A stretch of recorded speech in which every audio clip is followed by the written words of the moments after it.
Farmer Tom here. Welcome to the Farmer TomCast. Today on our ongoing series, Heroes of the Green, we have the legendary Shango Los. How's it going, Shango? Hey, Tom, it's great to be here. I'm doing really well. Thank you for inviting me. Yeah, definitely. So the world wants to hear your story. Wants to hear about Shango Los. I'll hand the mic over to you. Right on.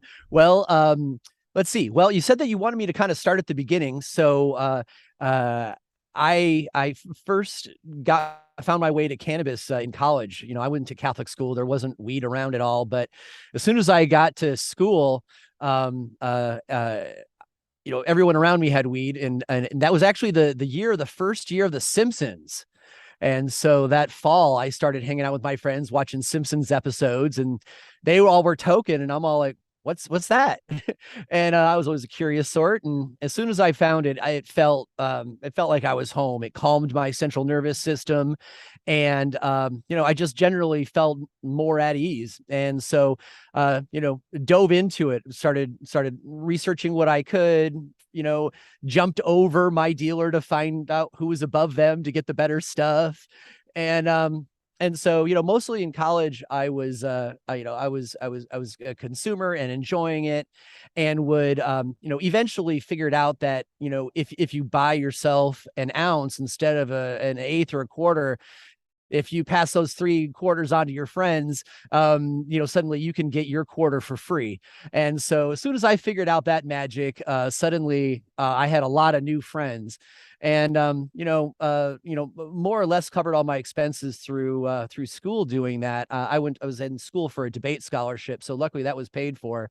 But travel expenses and stuff like that. So after that, initial experience, I was a deadhead. So I followed the Grateful Dead for a couple years after college and ended up in San Francisco. And as soon as you're in San Francisco, you have access to so much more information and varieties, and participated in the market there a little bit. But mostly I was focused on working in the virtual reality industry, though. But I got to do some really cool things. Like I got to go to the Cannabis Buyers Club there on Market, and saw some things there that blew my mind. The first time I went in there and saw that, like, it was set up like a cannabis store, and there are all these patients around, and it was all very politically charged as well. It really reset my brain to what I thought cannabis was, because up to that point I hadn't really thought all that much about the medicinal benefits. I enjoyed it as a consumer. We were stoners, and we were listening to, going to concerts and stuff. That was really what the focus was about to me. It wasn't until later on that I realized that actually we're mostly all using it medicinally one way or another, even if it's, anxiety decreasing only. So anyway, that was my first time getting in contact with like the activism side of it, and meeting patients who actually couldn't live without it. And so then I was in Colorado for a short period, and while I wasn't really involved with the scene there, it was really interesting because I was working on the space shuttle program, and a lot of the engineers there smoked off the clock, and I had never met, um, you know, rich, degreed people who also toked. And most of the people that I knew, um, you know, were kind of living more month to month kind of folks. And so it opened me up to a whole bunch of new people who had, like, better cannabis than I had, and they were home growing, and the stuff that they were growing in their home was so good. And it really lit me up to the idea of home growing as being, doing it with care, instead of what I had seen in the past, which was just, chuck seeds in a field and come back in September and hope you got some stuff. So I tell you that those two stories because what they gave me was my time in California gave me the activism, and the time in Colorado gave me the understanding that the efforts that you put into cannabis with your growing equals the quality that you get out. And that kind of set me up for what would eventually happen when I came to Vashon Island. So So do you want me to just continue on from there? I Yeah, don't want to talk too continue long. on. We want to hear what you're doing. And at the end, what I'll do too is give you a chance to plug your show, what you're doing, your website, how to get a hold of you, and then your favorite groups out there that you like to All support. right. But All go ahead. right. Fantastic. Well, then I'll just continue on like there was no pause. All right. So then I found my way to the Seattle area in 1999, and again was just a consumer. Was a participant in the medical scene with a medical card, but what really wasn't participating. But then I got a brain injury. I was in a car accident. I was rear-ended by somebody who was texting, and got a dual concussion. And things drastically changed at that point for me because my neurologist said, listen, you did good with your acupuncture and making sure that you got into physical therapy right away. He says, but you've got brain swelling and you're overstimulated, and I can't recommend cannabis to you, he says, but since we do have medical in our state, you might want to consider that a little bit to soothe your central nervous system, because I had told him that I had desires to drink alcohol because I was so upset after the brain injury. I was constantly fatigued and exhausted and anxious and had migraines and vertigo. And I said, he told me right off the bat that I wasn't to drink it all with my brain injury. And I'm like, okay, but what are my other options? And that's how this conversation came up. And so it was at that point that I started doing my homework and reading more about the medical aspects that were only hinted to me when I was living in California. And decided to move to Vashon Island, where I live now. It's about 20-minute ferry ride from Seattle. And the neurologist recommended that I move here to get out of the city so that my brain could soothe, and I could just live a life with less stimulation. And so I moved out here, and suddenly I was away from all my historical friends. I didn't know anybody out here except for one pair of friends who had a farm out here that I used to come out to Vashon to volunteer on their organic farm. So I had to make new friends. And so, the first kind of friends I met, of course, were the people with cannabis, right? You'd go out in the evenings and find out the people who step outside the bar to smoke joints. And those were like fast friends. We all shared vocabulary and language and desires. And, it doesn't take long before, you meet a grower and then another grower. And then, the cannabis on the island is really, really good and really, really cheap. And I didn't understand how I was getting such high quality flower for such low prices. And so I just started talking around and asking people. And it comes to the fact that none of the farmers on the island wanted to take their produce off the island to the dispensaries over in Seattle. And so you've got a couple dozen talented growers here on the island, and because the weather here is so sketchy, they were saving seed from their best plants year over year. And so they were kind of making bioregion specific seeds.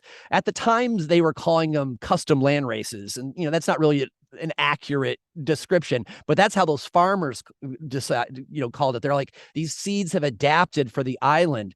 And with these short, cool summers that we get here, they were very effective.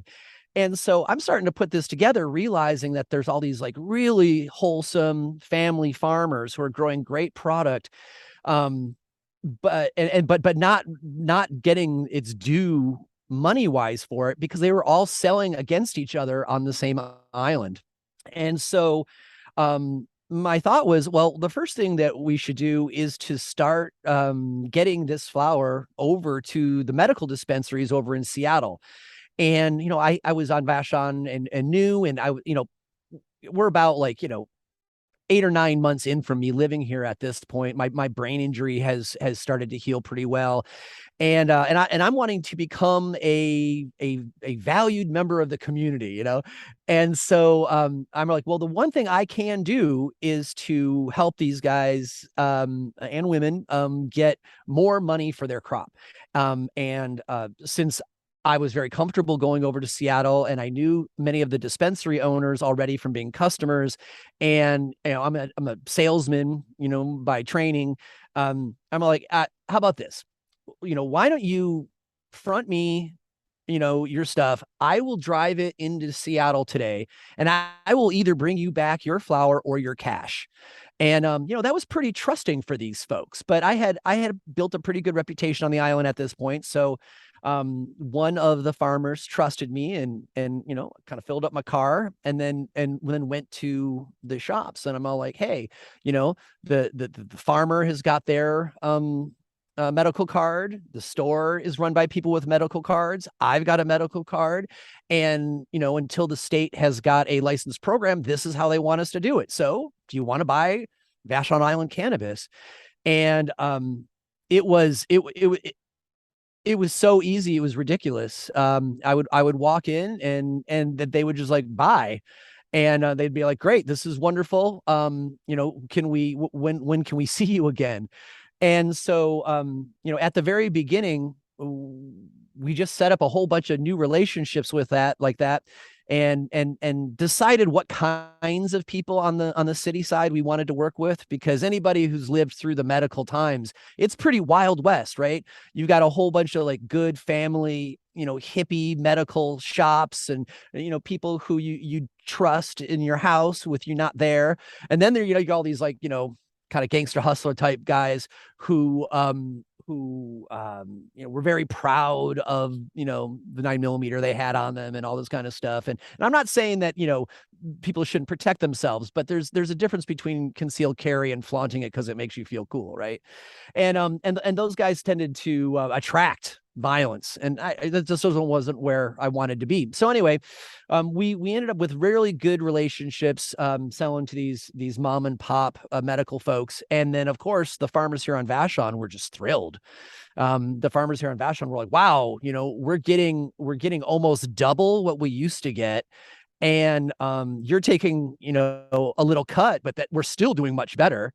And then there was less competition on the island itself. It was less of a glutted market, which even parents liked, because less of the cannabis was on the island to get in the hands of school students and stuff, right? So it got more and more of the parents in favor of the medical system as well.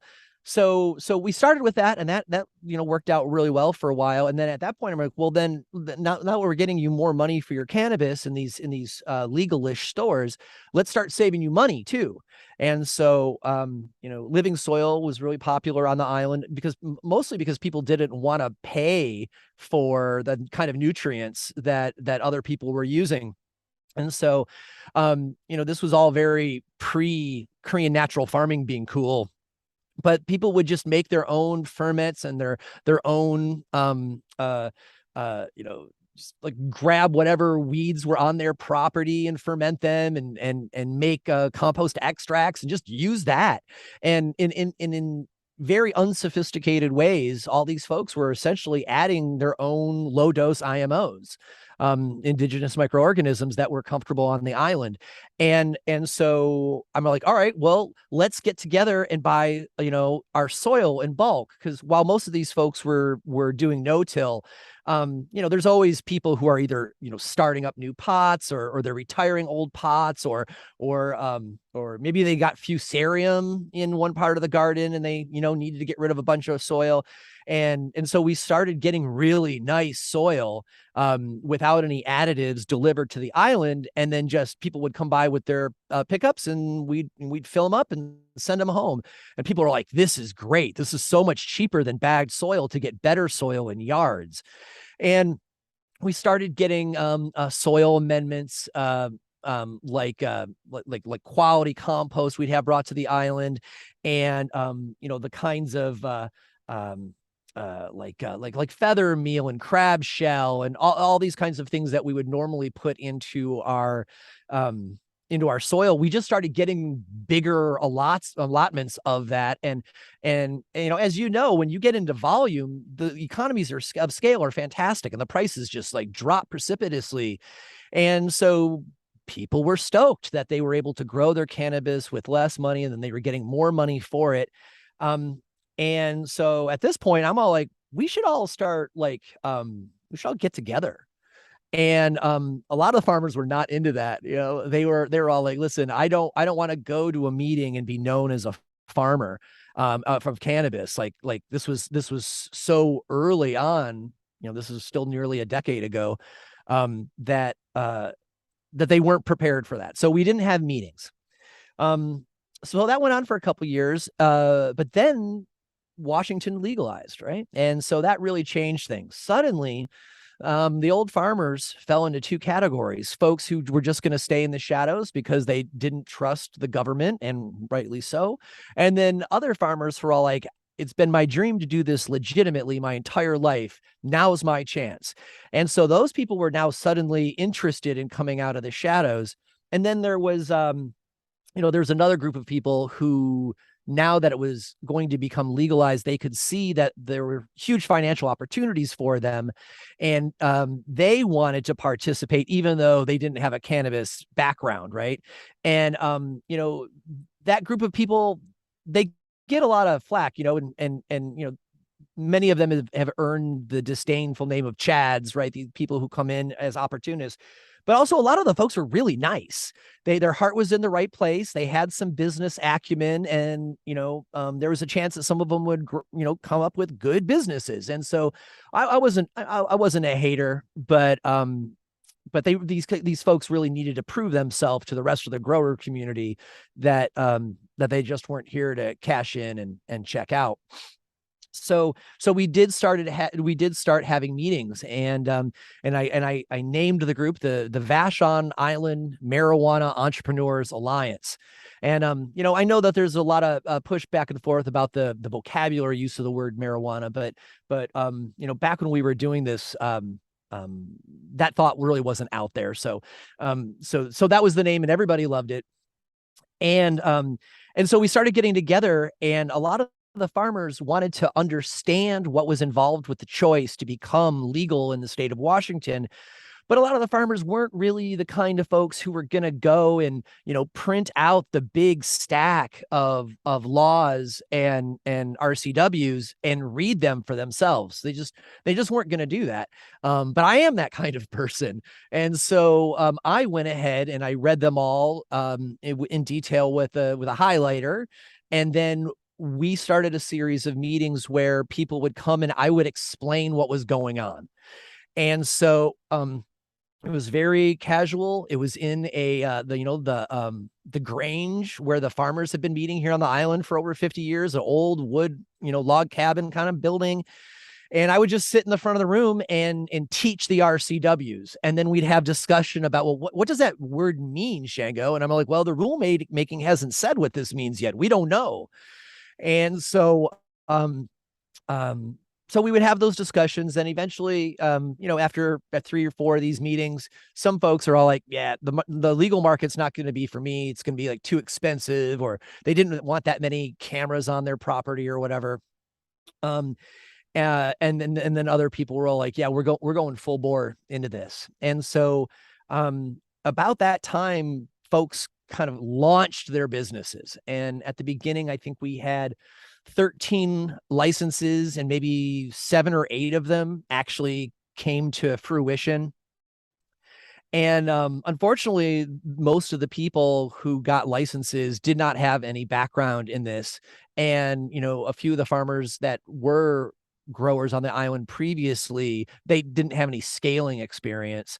And so, now today, I don't even think we have any licensed cannabis farmers on the island anymore.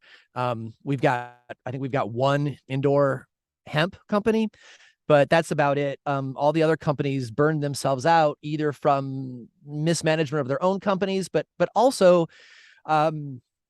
the laws in Washington were just so bad, and they did not create an environment that was healthy for a cannabis business. And so even if you were a good business person, and even if you did know how to grow quality cannabis, the system, the institutions were stacked against you. And so a lot of those companies went away to by no fault of their own. So after those companies got started, I did some consulting for other 502, our licensed companies here in Washington. Not really here on the island, but mostly elsewhere in Washington, because I had a background in brand strategy, and I understood business and growing. And so I was that bridge for a lot of people. Either they were business people who didn't know how to grow, or they were growers who didn't know business. And so I filled in the other half that they were missing. And I did that for a while, and I made some decent money, and I helped some good folks, and that was great. But I realized not too long into it that it didn't feel the same as it did when we were doing medical and everybody was a patient. You had to be a patient to own the company. You had a patient to work there. You had to be everybody was involved in the healing of other humans, and I was really into that. But now people were talking about, making enough to be able to take profit out, and I'm not saying there's anything wrong with profit either, but the spirit of the game had changed, and I lost interest at that point. But I didn't lose interest in bringing people together, and also to educating patients, because that's what was the most important thing for me. I realized that what was important to me was to create an environment where patients could become self-sufficient in their cannabis, because the stores are great. It's fun to be able to have access to variety, and especially legal variety. But it's still a patient paying exorbitant prices at the store.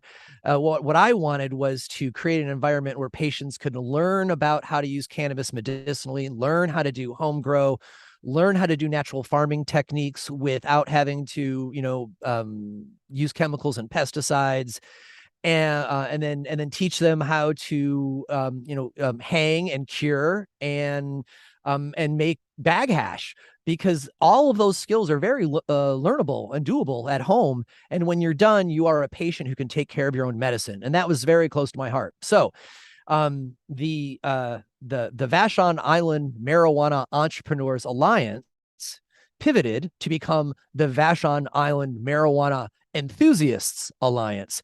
One to really signaled our change from being a gathering of business people to instead being a gathering of enthusiasts.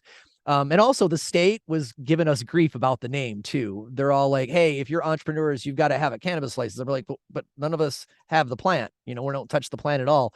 And they never really quite got that. And so we changed the name just so their bots would stop sending us mean letters. So that's when things really took off, though. I mean, the first, these first few steps of bringing the black market growers out, who wanted and helping them sell their stuff and getting them supplies. That all was like the first act, and what really grew was this new version of Vimeo that was outreaching to patients. And so patients and cannabis curious on the island started coming, and first it was 25 people, and then it was 60 people, and then we decided to have a meeting with a guest speaker, and world famous neurologist and cannabis researcher Dr. Ethan Russo lives on the island here with me. And I didn't know him yet, but Dr. Dominic Corva, who's a mutual friend of ours, he said, hey, Shango, I'm coming over to Vashon to have lunch with Dr. Russo and Dr. Michelle Sexton. Do you want to join us? And I'm like, yeah, that would mean what an introduction. And so Ethan and I hit it right off, and he loved, what Vimeo was doing on the island. And I said, do you want to come and do a talk and explain the endocannabinoid system to people? And he says, yeah, that sounds great. And he really liked the idea of talking directly to patients, because he's so famous for his papers. He's flown all over the world to talk to groups. but he was really working a lot with pharmacists and academics, and he really liked the idea of just talking to real people. And so I put the word out. Well, oh my goodness gracious, people were coming from all around the Puget Sound.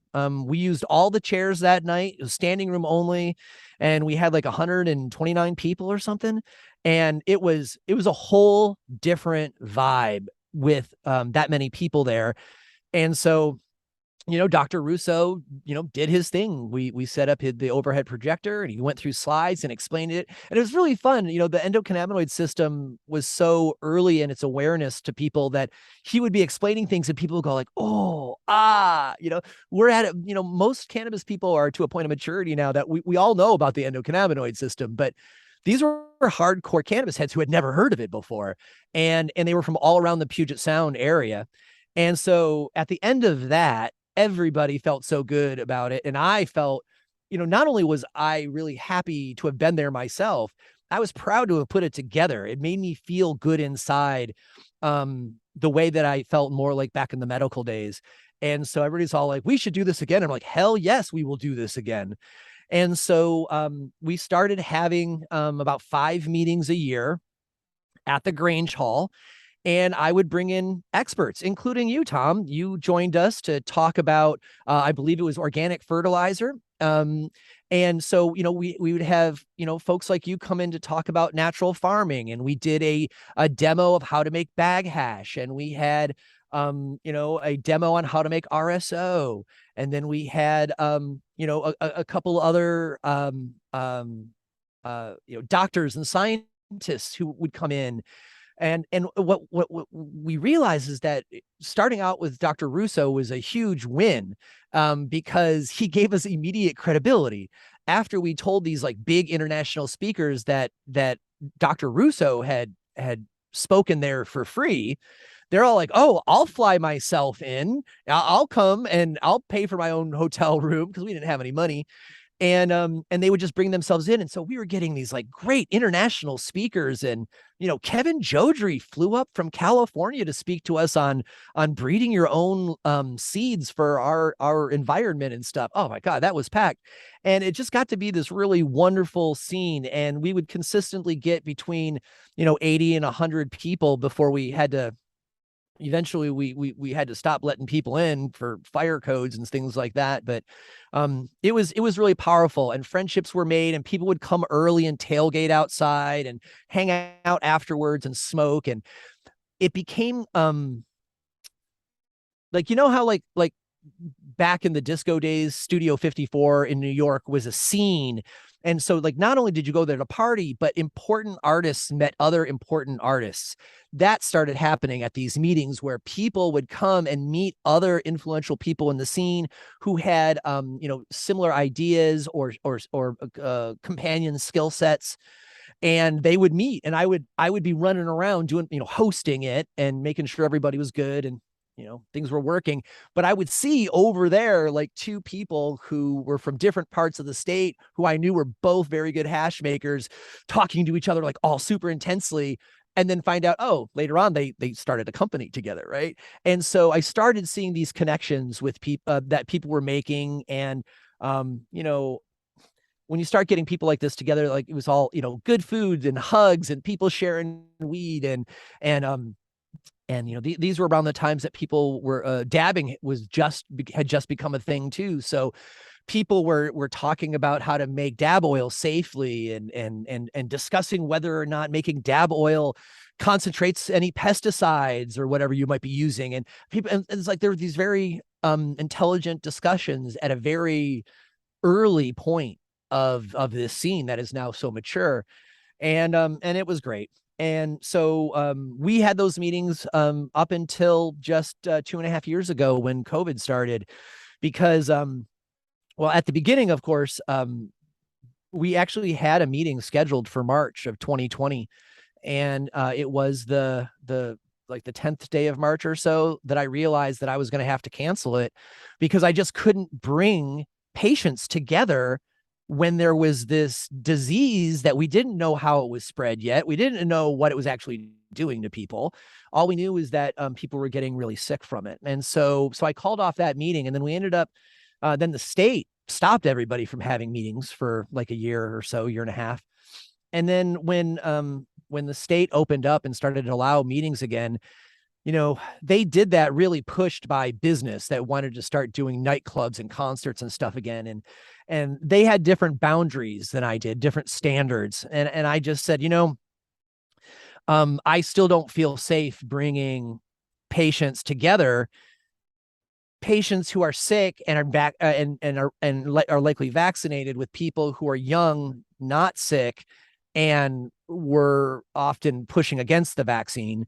And I just didn't want to pull all those people together. And so we still haven't had another Vimeo meeting, and I miss them terribly. And now the stakes have really changed, because the old Grange Hall has been purchased now and is going to become a store, a bodega, which, for the people who live on the north end of the island, that's great for them. This is going to be a huge use to their community. However, the Grange Hall was also the only non-secular meeting place on the island, and all the churches have already said that they don't want us there. And honestly, it wouldn't be the same even if we moved the meetings there, because part of the joy of it was the camaraderie of smoking on weed outside before and after. And you just can't do that outside of church, really. It'd be respectful, right? And so we're at this place now where the Vimeo meetings are still on hold officially because of COVID. But if there comes a time that we can start to host them again, I will absolutely do that, and look for another place. But probably what will happen is I've done a couple Shaping Fire lives where I take my podcast and I spin it out and we do it live in the community. And we've done 2 of those so far. And they've got that same vibe as Vimeo meetings have, with a lot of hugs and a lot of giveaways and just a good old time. And so once I feel like traveling again, I'm going to start doing those, and it'll be kind of like a Vimeo meeting on the road to do patient outreach. But people come up to me all the time at the grocery store here on the island and say, we miss Vimeo meetings. We know why we're not having them. But gosh, I met some of my best friends at those meetings, and we still get together and, help each other in our grows. And the one thing that Vimeo still does is we still provide clones to patients in the spring, because that's something that we can do outdoors. And so a couple of the farmers on the island volunteer to make clones, and then we just like have everybody come by on a Saturday to pick up that stuff. And it's good. So that kind of brings us up to where we are now, where I primarily spend my time recording episodes of the Shaping Fire podcast that I host. And it's got the same vibe. It's about natural farming, solventless processing at home, and lots of medicine folks, both doctors and academics. As well as now I've moved into other entheogens, like talking about psilocybin and DMT and things like that, because people who have learned to heal themselves with cannabis is a very, very short jump to medicinal mushrooms and microdosing, both psilocybin and Chinese mushrooms as well. And so that's where we're at. The environment on the island is still, filled with camaraderie, and there's not as many scaled growers anymore. Back in the day, there were lots of medical growers, but when the legal system came about, so many people stopped, buying from their weed dealer and started buying at the stores, that the majority of and then the medical stores closed. The folks who were growing for medical just didn't find the value in it anymore. And so, they're all gone now, but they've been replaced by, hundreds of people who are growing their own plants on their deck now. And even though that's not technically legal in Washington, there's nearly no enforcement. And where I live in King County, the sheriff says, listen, if you're just growing a handful of plants, if you're not breaking any other laws, we're not going to give you any hassle. So he actually came and spoke with us and said, if you're growing some weed, that's fine. But if you're growing weed and we have to come to your house for domestic abuse, that's going to be a problem. If you're growing weed and you're shooting your gun off at your house, we're going to have a problem. If you're growing weed and you have stolen things from people's cars at your house, we're gonna have a problem. So you see, he's all like, just do one crime, And so people after hearing that from the sheriff at a local community meeting, people felt pretty safe. So that's what we have now are lots and lots of folks just growing a handful of plants on their deck. And the people growing more than 15 plants is incredibly uncommon now. And yeah, so I think that brings us up to the now. Yeah. So your heart's in medical. So what's the current state of medical cannabis here in Washington State? Well, I would say that it's just dead. They tried to make some integration between they said they were going to bring medical producers into their recreational market, but almost no medical producers got licenses. That was a real disappointment. And then they tried to create a medical certification within the legal market, and they made it so restrictive and so expensive that had to be reflected in the price at retail, and few people wanted to pay the increased amounts of at retail as a consumer to pay for the higher quality medical stuff. And as I mentioned earlier, Washington's had a messed up set of laws from the beginning. We didn't even have any rules on pesticide testing until the last year, and those laws are still not right. So when with the medical market, with the licensed market being so easy to access, and there being so few medical products in it, most patients let their patient cards lapse. And so the only folks that I know who really even bother with them are people who want a little bit of extra protection because they're going to grow at home and maybe they have kids. And so in case, CPS ever shows up or anything, they want to say, hey, look, I got the legal card, but it's hard to even find places that issue cards anymore, like the doctors who specialize in cannabis. The most of them have taken down their shingle because there's no reason for it. So most of the people who were patients have either gone back into the underground and they buy from other patients really high quality stuff at low prices and take care of each other, or they are paying higher prices in the retail market. So unfortunately for Washington, while I'm open to the possibility that there are some quality medical producers in the licensed market that I'm not aware of, I would say the Washington medical market no longer exists. I agree. So, if you had the Washington Liquor and Cannabis Board's ear, what would your suggestions be to make the medical system better? All right. Well, I guess I'm going to start by sounding jaded, Tom. I wouldn't bother with them. Like if I had the opportunity, I don't even know if I'd take the meeting. It's all such a mess. It's all such bureaucratic red tape. There's so much inexperience. They are listening to the ears of the more focused for-profit, corporate cannabis, I guess I'll say, and their lobby groups. So I don't think there's any coming back from this that's reasonable without a magic wand or going back in time and getting another shot at it. I just think there is no way. Now, if we were to say something more positive, what I would say is it would be encouraging for the LCB to encourage more of the variety of products that patients use, and to allow bulk price reductions. And I'll give you my favorite example. My favorite example is full extract ethanol cannabis oil. Most of us know it as RSO, though I discourage that name.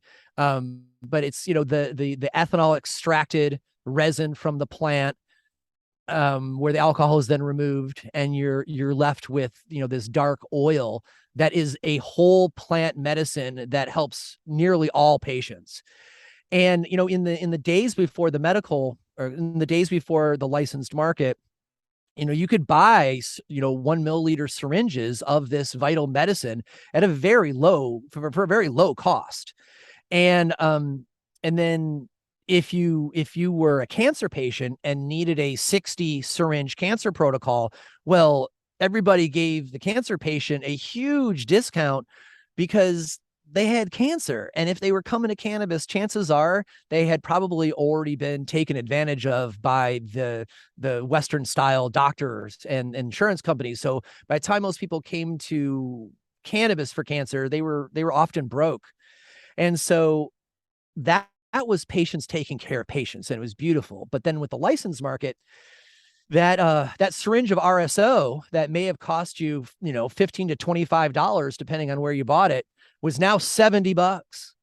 And if you needed a second one, your second one is also $70.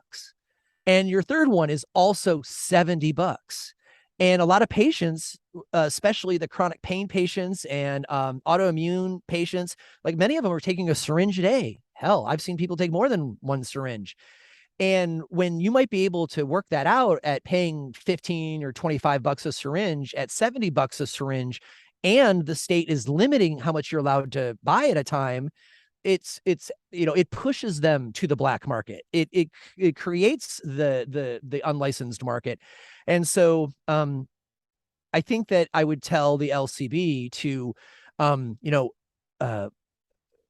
please allow the bulk purchase of products that are very specifically designed for patients, like cannabis oil, to have to remove the volume that you can purchase, and to allow the chain of sellers from the grower to the retailer to give price discounts for multiple purchases, so that maybe your first one's 70 and your second one is 50, and or you can get if you buy 10, they're $40 each, or something like this, where you could create economics that are low likelihood of abuse by by people who buy from licensed stores and then they take them and sell them on the street, and are high necessary for patients.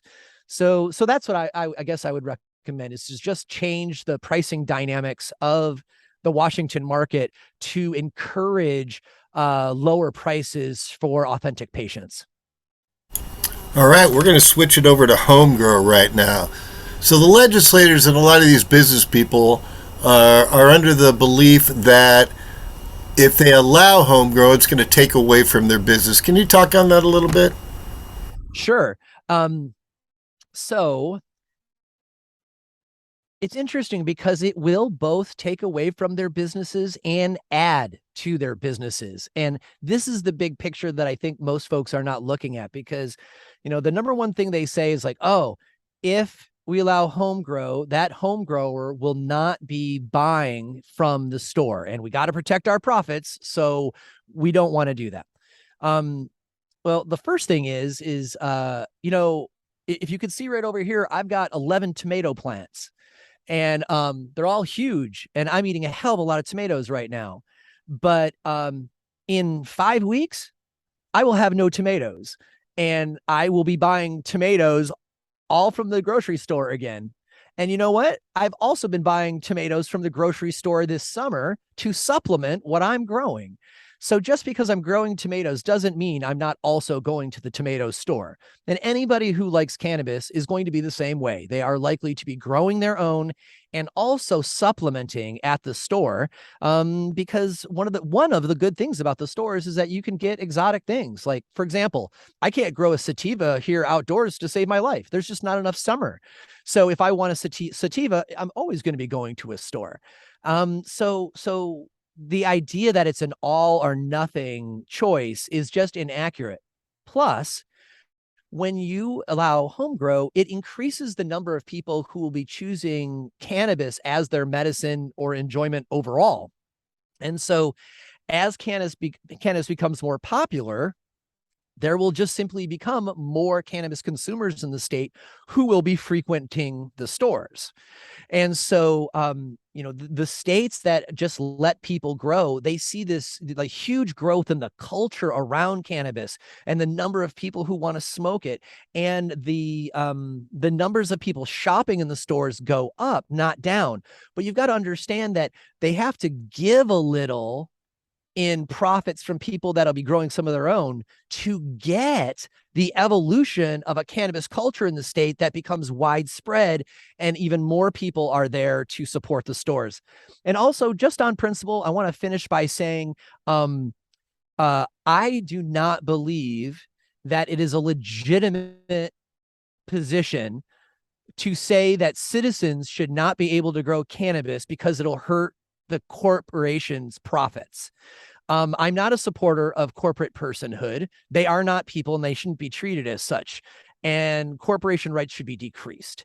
And when there are sick people and even just American citizens who want to grow, they should not be put in front of them obstacles because, licensed cannabis companies are trying to protect their products. I think that is on its face an illegitimate argument. All right, now we're going to switch over to testing. And testing is it's a mess. Yeah. With the pay to play thing that's going on with testing. So, what are your thoughts about the current state of testing in the state of Washington, and what would you suggest to make it better? Well, I do think that the pay to play has decreased significantly. I would be surprised if it didn't still exist.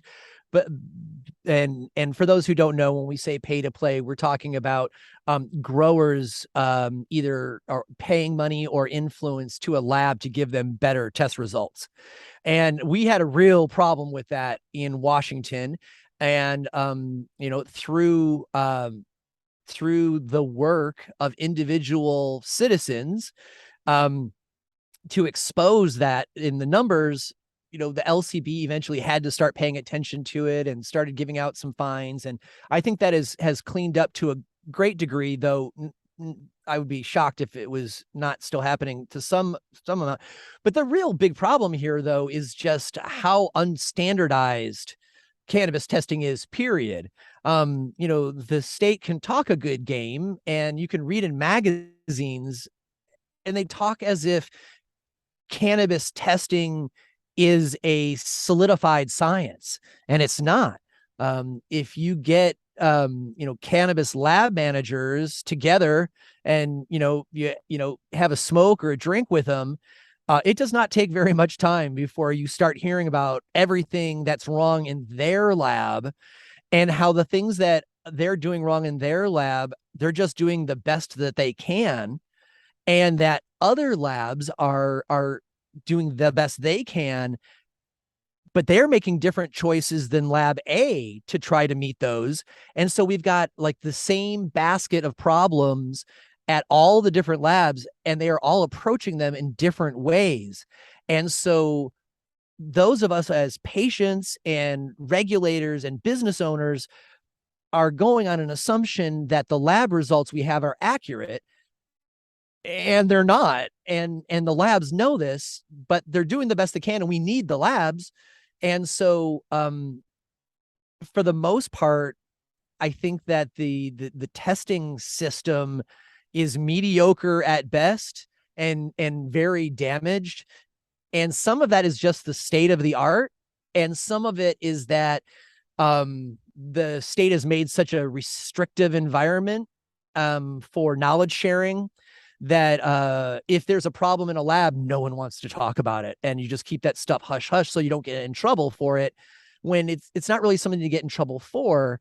It's that people aren't talking enough to develop these techniques and then share best practices.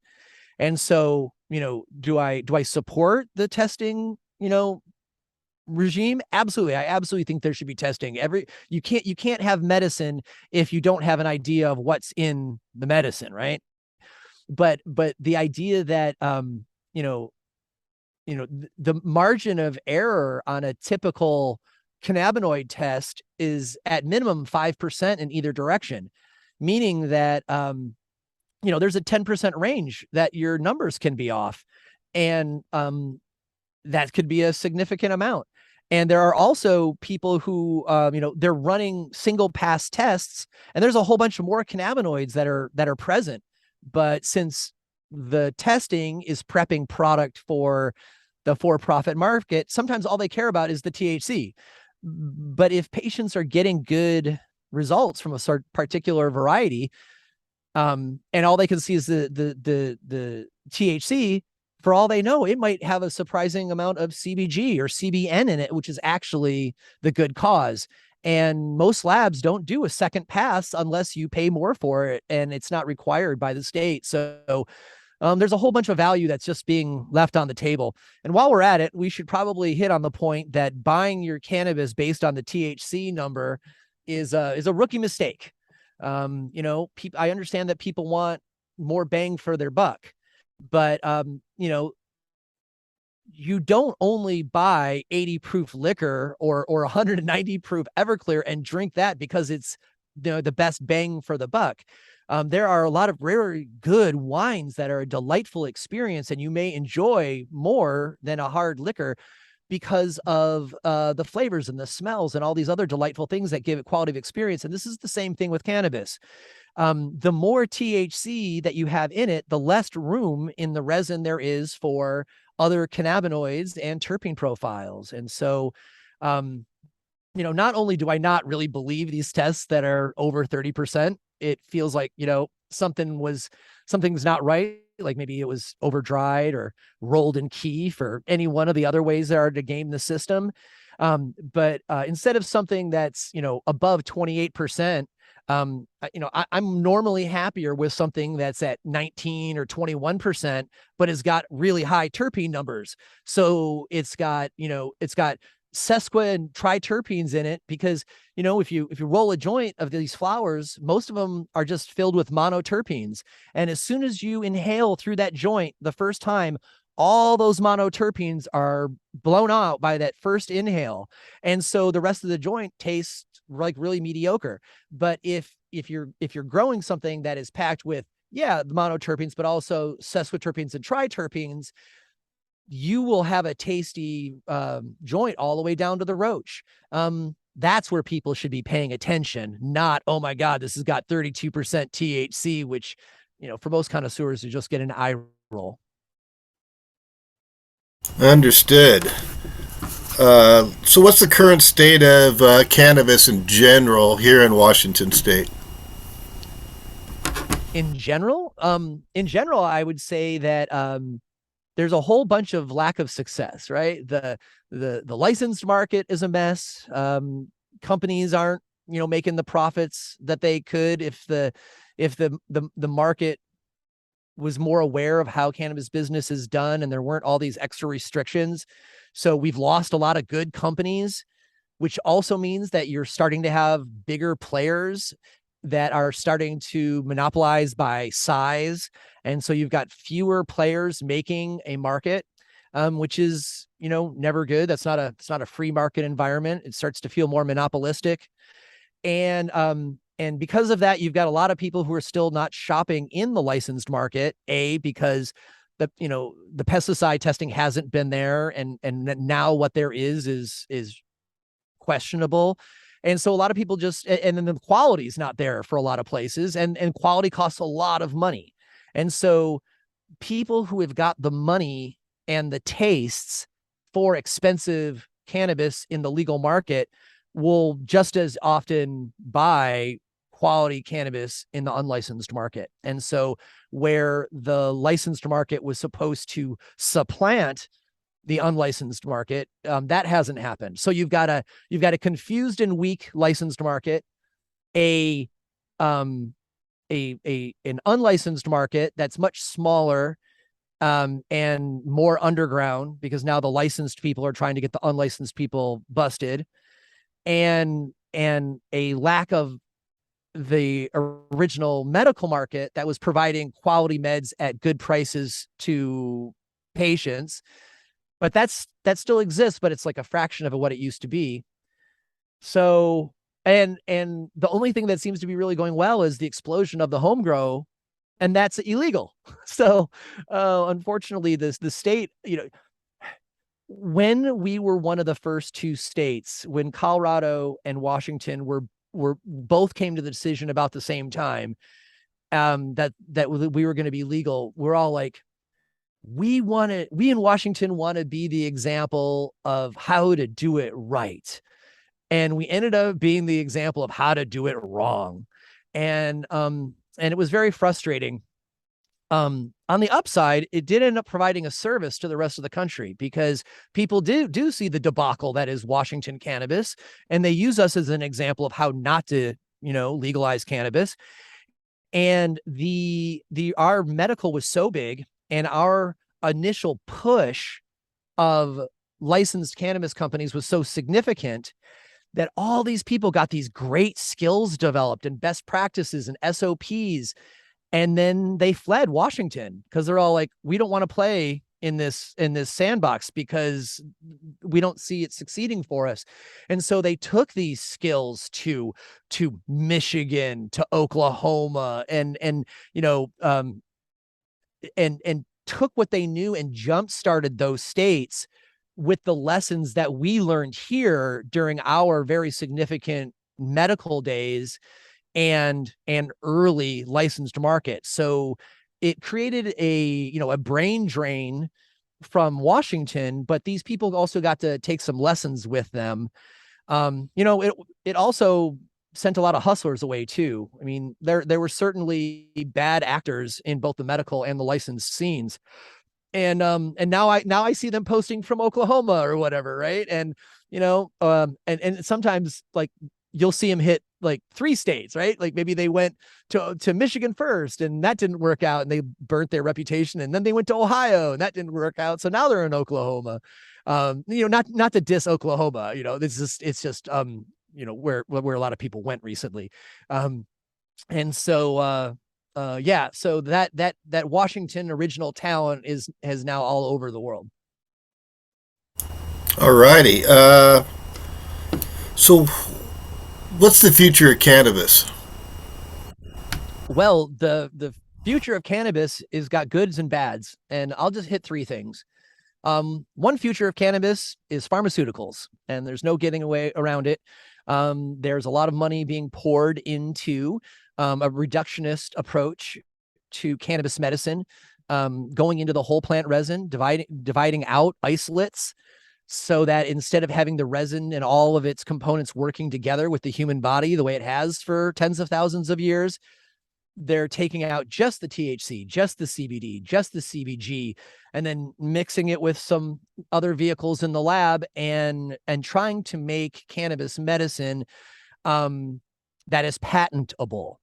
And while making some custom blends out of isolates hits numbers that are attractive to patients, it's not whole plant medicine. And I'm a firm supporter of the entourage effect, that all of the components of resin are necessary for best use by humans. And a lot of them, we don't know what they do yet. And so rushing to use isolate in pharmaceuticals is going to happen, and some people will get relief from them. And I'm glad for those folks, but it's not the direction that I prefer we were going. I wish we were aggressively doing analytical breeding to create actual plant varieties that had the blends of cannabinoids that we're looking for. And that's one of the reasons I'm a big fan of medicine makers taking multiple plants with different properties and blending the tinctures together and then running them together as RSO, as a blended RSO, just like a red wine maker makes, right? I'm a huge fan of that. That's the direction we should be going, but we're not. The direction we're going is how much can we process this plant in order to make a pharmaceutical that we can patent. So that is one facet of the future of cannabis. I don't participate in it. I'm clearly not a big fan of it. But when those pharmaceuticals do reach patients and help some of them, I will be glad for that. Number two, the future of cannabis is going to be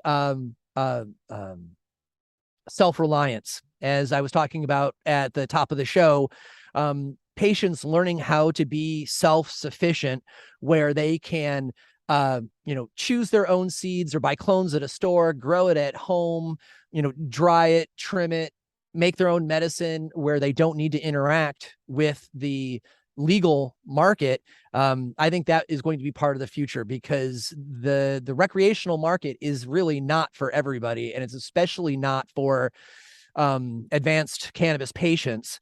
And the access to the information is so available now online, and you can buy everything you need to grow and process cannabis on Amazon now, and it's so easy.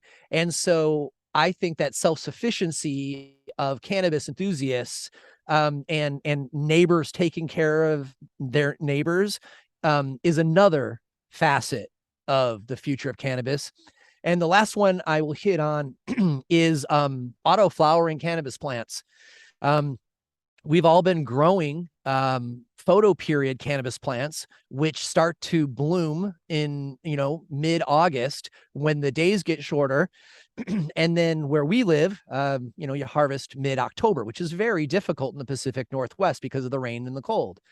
Autoflowers, on the other hand, are plants that they start to flower as soon as they become sexually mature, or experience some amount of stress, for example, filling up the pot with roots. It's got different triggers. It's not triggered by the sun. And because of that, you can, in a traditional way, we would put out our plants mid to middle of June, and we'd harvest in the middle of October. But these autoflower plants, they are all done, 80 to 100 days from germination. And so now you can start your plant July 15th and be harvested and hanging in your living room by the beginning of September.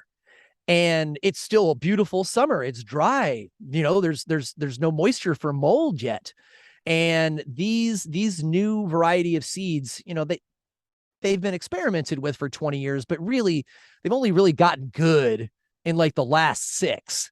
But now there's a lot of good seeds, and it's true that the best of the best photo period seeds just smoke autoflowers. The best of the best photo periods are still better than any of the autoflowers, but the top third of autoflowers are probably as good or better than half of the photo periods. And so they're way more closer.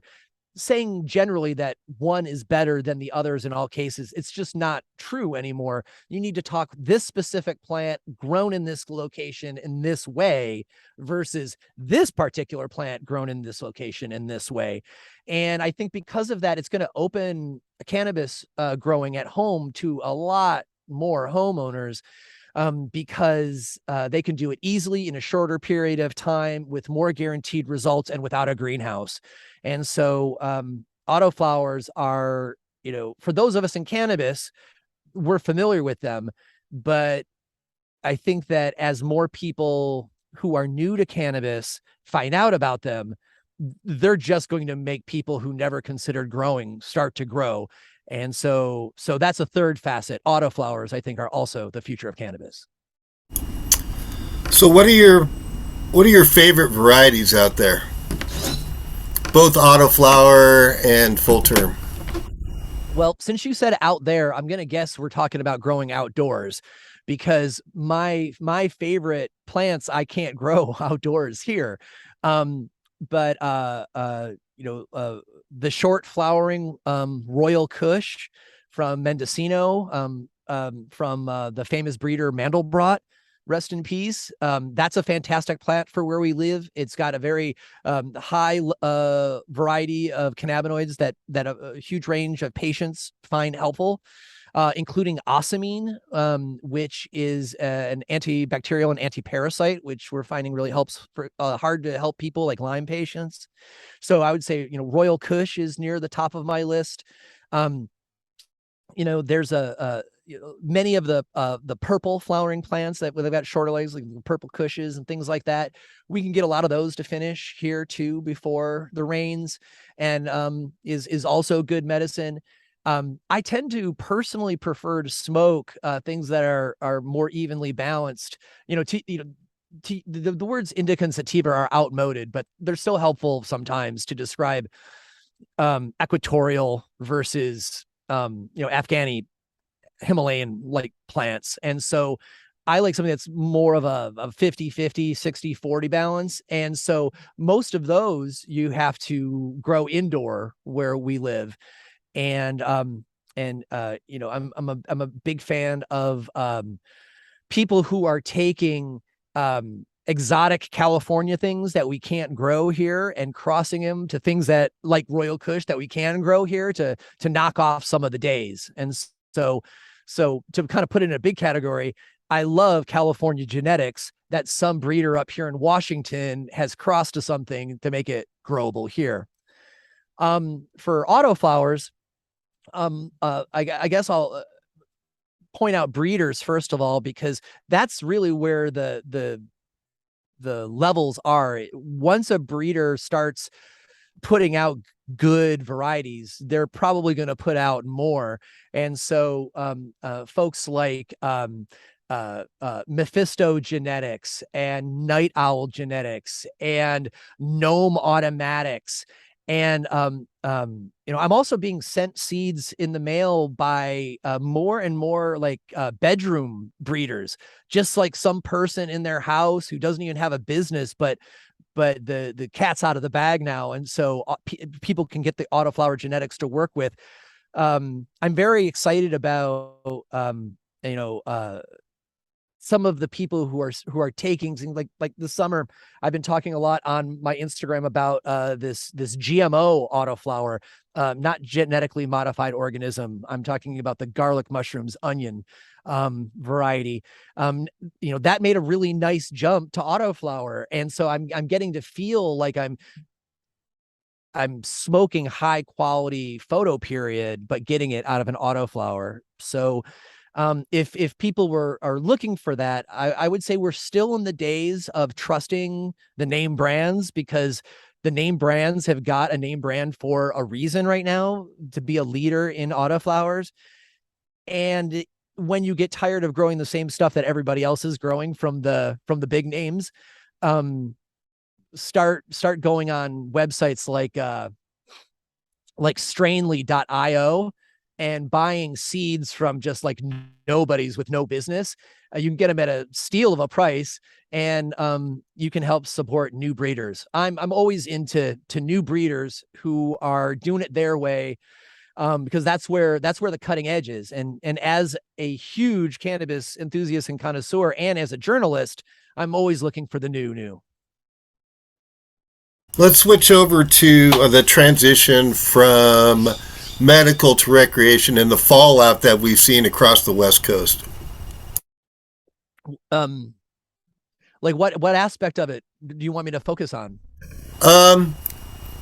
What's happened to all of the pioneer growers out there, and who tried to transition into rec, and kind of what's happened to all of them, and where have they gone, and what are they doing right now?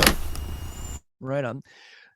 So one of the challenges along the entire West Coast is that we've seen the same thing that happened in Washington happen in other ways in Oregon and California.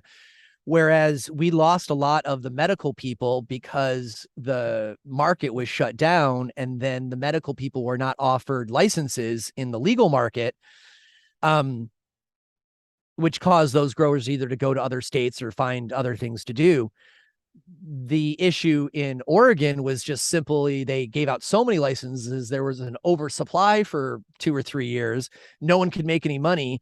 And that also took down a good part of the unlicensed market. So that washed out people who either went and did other stuff or went to newly legal states. And then in California, of course, the heart of the American heritage cannabis homeland, the Proposition 64 has been implemented in ugly ways, primarily being the middle of the night axing of the 1 acre cap. It was essential to the rulemaking in California that for the first 5 years, you could not have cannabis more that was larger than an acre. And the idea was to allow the heritage farmers to make the transition from the heritage market and get their brands established and get contact with consumers and do everything in a small scale, authentic California way. And the lobbyists who were representing big cannabis, and they just know how to do their job, and they put appropriate pressure on the appropriate people in California, so that in the middle of the night, suddenly the 1 acre cap was gone, and there wasn't much talked about it publicly, and there was a lot of pushback by heritage growers, and legislators and lobbyists just didn't return phone calls about the 1 acre cap.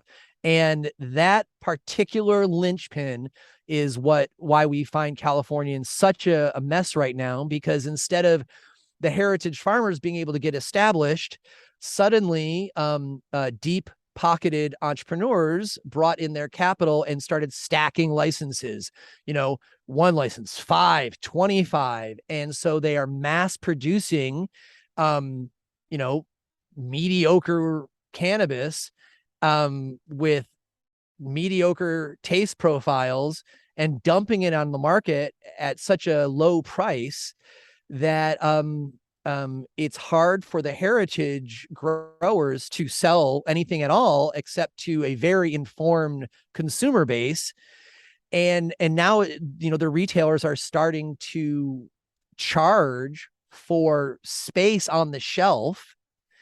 And, it's just everybody, if all that's in the market is Budweiser, everybody's going to drink Budweiser and think that's what cannabis is. And that's what's happening in California is most people are buying cheaply priced mids, and the high quality heritage artisanal, carefully grown, hand trimmed flower is a much smaller part of the market.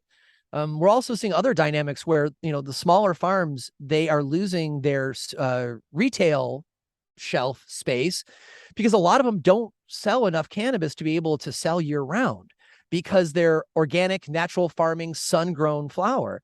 And when all of it's sold, you're done until next season. And so it's also giving an upper hand to indoor growers. And I appreciate that many people like indoor flower. But it's got a smaller terpene profile than outdoor. It uses a gargantuan amount of electricity. And so many of those indoor growers are growing with, salt bottled chemicals, which I don't want in my flower. And so, in all 3 states, in Washington, it was lobbying and ignorant regulators. And in Oregon, it was a misunderstanding of supply side economics and just dumping so much flower in the market that no one could get paid. And then in California, it was the big sellout to big money and the removal of the 1 acre cap. So in each market, the people who protected cannabis since the beginning and have got the best skills and knowledge of cannabis and cannabis medicine, they're all being sidelined. And I remember we were all excited when legalization started. We're like, this is going to save the family farm, because we're going to have all these family farms across the country who are going to be growing their regular crops. And then next to it, they're going to grow their cannabis. And the cannabis is going to be grown right by good people and sold for a fair amount of money. And that would take the pressure off the food crops to be, picked earlier than maybe they want to be, or to only grow high margin crops. And so the cannabis could pay the mortgage on the house and send the kids to school, and the food could just be food. The food could have smaller margins and healthy and help the family farm to exist. Well, that certainly hasn't happened.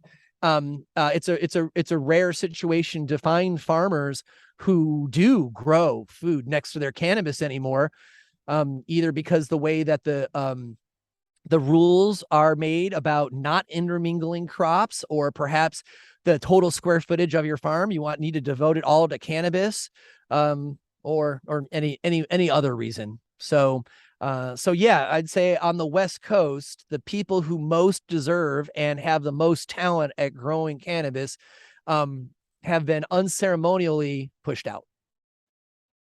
I agree. So this comes to the point in the show where I let you plug yourself, your friends, and all the groups that you admire out there. All right. Well, let's start with my podcast. I invite all of you to check out Shaping Fire at shapingfire.com and at Shaping Fire on Instagram. I interview the top talent in cannabis. And I don't cover the cannabis industry, as you'd probably assume at this point of the interview. I focus on cultivation, regenerative soil, biointelligent seeds, optimizing growing for wherever you live. And then I talk to doctors, academics, scientists who are looking at both the botanical plant and our own human health and how we interact with the plant. And then I talk to people about best practices for hash making and for making rosin oil and things like that. All things that are interesting to anybody in cannabis and can certainly be useful in cannabis businesses, but is really designed for the individual cannabis enthusiast who wants to be more self-sufficient. And so you can find those shows at shapingfire.com or wherever you download your podcasts. I'm also consulting, but due to NDAs, I can't drop names on who I consult for, but there are always companies that want to do it right, and they are looking to do it with a heritage flair or patient centric, and they want help developing products or messaging, and so I work with those companies as well. Let's see, I think I've already mentioned Strainly.io, a website that a lot of patients can get access to quality seeds made by regular folks. And so they're just about to integrate a Bitcoin payment solution too. So that's a good place to plug. I also plug a Hembra Genetics. Oh, actually, they just had to change their name. Now called Gas Lamp Genetics by the time this comes out. And they support small breeders and sell seeds by smaller breeders. And it is a woman operated company, and they've got their head and hearts in the right place. And so Gas Lamp Genetics is a good place to go. And then I also, for anybody who's interested in knowing more about autoflowers, I mean, certainly there's the autoflower episodes on Shaping Fire, but I'm a big fan of autoflower.net. It's a forum dedicated only to autoflowers. So if you're just getting to autoflowers for the first time and you want to talk with like-minded people, and your regular cannabis growing forum keeps laughing at you when you talk about autoflowers, because that's why AutoFlowerNet came into being, is because they got laughed off of other forums. So they started their own. And so AutoFlowerNet, I'm happy to support. And let's see, I want to plug one thing that I don't even know what it's called near you. I want to plug your local community, because wherever you live, there are probably people getting together to talk about cannabis as just like regular humans, not as businesses, not as trying to scale, they just like to talk about, growing and trade seeds and trade flower, and ask around, find out who those people are in your area. And I encourage everybody to go and hang out with those folks. And if you find out that there isn't such a thing in your area, well, go ahead and start it. It's really amazing how many people desire such a community. And all you have to do is find a place and, either put up some handbills or, post it to your local community's Facebook page, and you're going to get people. And now suddenly you are you're a local cannabis community leader, and look at you go. And so, it was a lot easier than I thought it was when I started it 10 years ago. And it's been good for the community, and it's been really good for me. And so I recommend all of you do the same thing, community building in your own neighborhoods, and pull cannabis enthusiasts and patients together. That's a great idea. It's all about local. One thing we learned from COVID is keep it local. We're the local people, and your local produce and eggs and meat and all that stuff is best sourced from your neighbors, and give them the business first. So any final words? I guess my final words, to some degree reiterate, don't be sucked in to the idea that you have to be buying your cannabis from stores, or that they know something that you don't know, or that or let people disempower you not to create your own medicine. You have all of the skills. And if you have mobility issues because you're a patient, well, then work with somebody else and work as a team. There is nothing that I have done in cannabis that was more rewarding than growing my own cannabis for the first time, and smoking it, knowing that I knew everything about the plant and it tasted really good, and it was me communing with the environment.